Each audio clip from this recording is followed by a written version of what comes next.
All mortals long for a sweet and deep slumber in the quietest hours of the night. Yet, do you know that the very deity who weaves beautiful dreams for humanity amidst the pitch blackness is himself condemned to an eternal, everlasting wakefulness? He dwells in the sunless, profound depths of the underworld where no ray of light ever pierces and no sound ever echoes, surrounded only by tranquil poppies swaying in the windless gloom. He is the loneliest among all the gods, capable of conjuring 10,000 different mortal countenances, yet possessing no true visage of his own. Tonight, by the gently dancing flames of the hearth, let us journey together into his true, hidden life through this tale that requires no effort to remember. Try to release the cluttered, heavy thoughts accumulated during the daytime, and allow your longings and weariness to slowly dissolve into the enveloping darkness. Together, we shall push open the grand palace gates fashioned from ivory and water lilies, seeking the silent footsteps of Morpheus, the god of dreams. In the long stretch of time that lies ahead, there is no need for your mind to analyze, nor any need to chase after a definitive resolution. Only a gentle breeze and the faint, ethereal fragrance of flowers will guide your drifting consciousness, step by step, toward the deepest, most serene velvet night. In the grand and clamorous realm of Greek mythology, Mount Olympus is forever rife with fierce struggles, pride, and blinding radiance. Yet, tucked away in the deepest recesses of the gloomy underworld, there exists a realm born of a completely opposite nature. That is the silent domain belonging to Hypnos, the god of sleep, and the sacred sanctuary where his son, Morpheus, was brought into being. The air here remains forever frozen and unchanging, untouched by the rising or setting of the sun, and indifferent to the waxing or waning of the moon. The quiet river Lethe, the waters of forgetfulness, flows softly past the palace gates, drifting along without making even the faintest whisper of a sound. It was within this utter, supreme tranquility that the young Morpheus first opened his eyes to the world. His father possessed massive, obsidian wings, and whenever the curtain of night fell, he would scatter the heavy powders of sleep upon the mortal world. But Morpheus was destined for a different path, entrusted with a much finer, far weightier duty, the governance of the shapes and forms within dreams. Whenever humans drifted into deep sleep, their wandering souls would arrive at this soundless wasteland, waiting for destiny to manifest through visions. Morpheus stood before the colossal drapery woven of pure night, gazing upon those trembling mortal souls, his heart rising with a profound, wordless compassion. He realized that human suffering did not simply dissolve with the arrival of the night, rather, it was often amplified threefold within the isolation of sleep. Therefore, the young deity resolved to use his unique, ethereal powers to build a sacred sanctuary, a dam to shield fragile mortals against their pain. The core divinity and sacred office of Morpheus is the art of embodiment.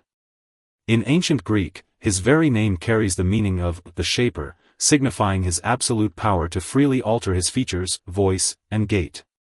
He is capable of perfectly mimicking any living soul on earth, or assuming the form of those who have long since departed. When a faraway, homesick wanderer weeps bitterly in his sleep, Morpheus transforms into his kindly mother, extending a warm hand to soothe his brow. When an old man, sighing in the darkness over his lost love, calls out, Morpheus dons those familiar old clothes to meet him amidst the ruins of his dream. To ensure these illusions appeared entirely real, Morpheus spent his days stealthily walking the corners of the mortal world, silently observing human joys and sorrows. He recorded the subtle, warm rasps in a mother's voice, and memorized the weary, habitual way a farmer rubs his eyes at twilight. He collected these minute details of human life, treating them like precious drops of rain gathered in a parched, dry desert. Upon returning to his subterranean palace, he would practice these movements repeatedly in the dark, ensuring not a single flaw would break the illusion upon entering a dream. His divine brothers constantly mocked him, believing he was wasting his sacred, godlike powers upon lowly, insignificant mortals. Those brothers who held dominion over fear and nightmares preferred to wield terrifying monsters and yawning abysses to traumatize innocent sleepers. But Morpheus always chose to stand silently to one side, using his broad, protective black wings to shade those fragile souls from unexpected gloom. Throughout the passage of long ages, one particular human tragedy ensured that the name of Morpheus would be etched forever into legendary lore. It is the sorrowful tale of King Ceyx and his devoted queen, Alcyone. The king tragically perished during a perilous voyage when a violent storm overwhelmed his ship, drowning him in the deep, icy, and merciless sea. Yet his queen, entirely unaware of this devastating loss, continued to stand by the shore day after day, praying piously to the gods for her husband's safe return. Hera, the Queen of Heaven, could no longer bear to watch this passionate woman endure the agonizing torture of a false hope, and sent a messenger to the underworld for a resolution. This delicate, sorrowful task ultimately fell upon the shoulders of Morpheus. It would prove to be the weightiest, most emotionally devastating embodiment Morpheus had ever undertaken. He flew across the vast, roaring oceans and manifested within the Queen's chambers, where Alcyone was currently locked in a troubled, restless light sleep. He landed softly beside her bed, tucking his massive wings away, as his features began to shift until his black hair transformed into seawater-soaked golden curls. His skin turned pale and deathly cold, and his garments hung heavy with the briny scent of seafoam, dripping real water upon the floor. He had embodied the drowned king. He gazed down at the sleeping queen with eyes filled with boundless sorrow and tenderness, speaking in a low, trembling voice within her dream. "My beloved, wait for me no more by the lonely shore, the storm has taken my breath, but my love for you has never sunk beneath the waves. Loosen your tightly clenched hands, accept this truth, and then, I implore you, live well upon the earth in my stead." The queen wept loudly within her dream, reaching out frantically to grasp her husband, but her fingers touched only cold, dissipating mist. When she awoke startled to find a completely calm sea outside her window, she finally understood the true meaning of that vision, and her deepest wound found peace in the truth. Following this event, the devotion and faith mortals held for Morpheus grew intensely pious across the land. People began placing purple poppies by their pillows, using them as a sacred call to invoke the gentle god of dreams. They revered him as the solace of the night, the only deity who demanded no offerings of blood or gold, requiring only the surrender of their weariness to connect with him. Morpheus wandered through countless nights, his silent footsteps gracing both crumbling peasant huts and opulent, luxurious palaces. During the bloody days of the Trojan War, countless young soldiers lay dying in pools of blood, their confused souls panicking in the shadow of death. Morpheus would embody their trusted comrades or their faraway hometown loves, bringing the soothing scent of autumn wheat fields into their final, dying dreams. He watched the mortal world continuously tear itself apart through endless wars and insatiable desires, human suffering rising like an unceasing tide. Consequently, his own divine energy began to weaken under the weight of this ceaseless, draining consumption. For every single time he embodied another soul, he was forced to endure the full measure of that person's physical pain and heavy memories. He carried the accumulated sorrow of millions, bearing their unfulfilled regrets and the agonizing weight of their final deathbed farewells. Within his subterranean palace, the water lilies that were originally a pure, spotless white were gradually stained a soft, pale purple by these sorrowful memories. Yet he never once halted his footsteps, for he knew that in this cold, desolate, and harsh mortal world, a gentle dream is often humanity's very last salvation. With the passing of the ancient eras, the grand gods of Mount Olympus were gradually forgotten by the changing world. The once splendid golden temples collapsed into broken ruins, and the great statues of the war god and the god king lost their luster beneath the blowing sands. Yet, deep within the furthest depths of the underworld, that soundless subterranean palace maintained its original, timeless state.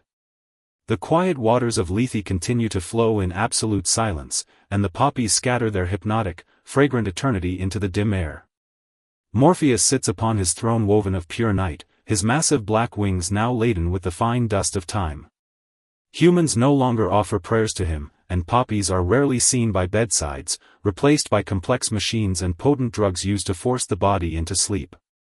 Yet, whenever the deep night arrives and modern souls feel utterly helpless and lonely within their towering high-rises, their consciousness still falls into this ancient domain. Morpheus still rises from his throne, shakes the dust from his wings, and walks softly toward those weary, modern souls. He no longer needs to meticulously mimic a specific mortal persona, for the pain of the modern era has become something abstract and hazy. Instead, he transforms into a gentle gust of wind, a wave of warm light resting upon a troubled brow, or a soothing melody whispering in the ear.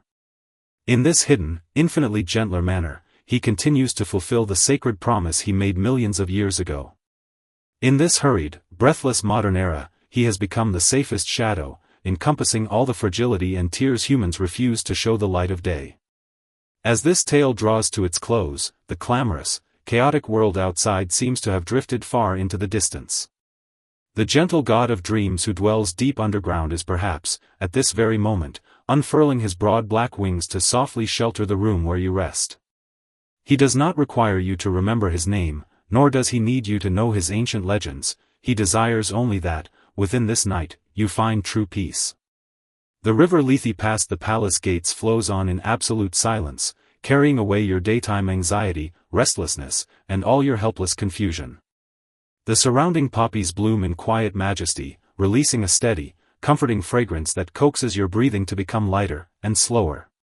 The night is perfectly fair, offering every living thing the chance to pause their steps and achieve a quiet self-reconciliation. Those unfinished wishes and the cares you could not release during the daylight hours, let them all be delivered into the hands of this gentle weaver. There is no longer any need to persist, nor any need to restrain yourself. The safe shadows surrounding you have formed an absolute safe harbor.